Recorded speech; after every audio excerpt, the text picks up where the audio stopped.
সুপ্রিয় দর্শক মণ্ডলী, আমি এম এ হক। আজকে এসেছি সটিবাড়ি মাছের আড়তে, যেখানে পাইকারি দরে মাছ বিক্রি হয়।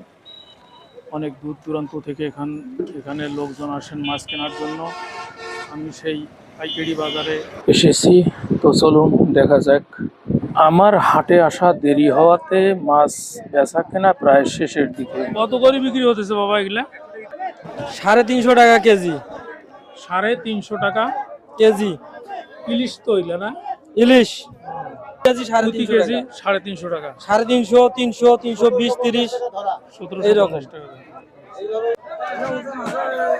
একটু কথা বল। আসসালামু আলাইকুম। ওয়ালাইকুম আসসালাম। ভালো আছেন ভাই? আছি আলহামদুলিল্লাহ। এগুলো ওজন আছে 600 গ্রাম, 700 গ্রাম, একটা 600 গ্রাম করি। হ্যাঁ, 600 কত করি এগুলো কেজি? 1800 টাকা। 1800। হ্যাঁ 1800 টাকা কেজি।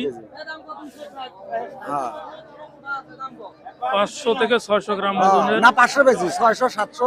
কোন জায়গার মাছ এগুলো? এটা চাঁদপুরের। চাঁদপুরে।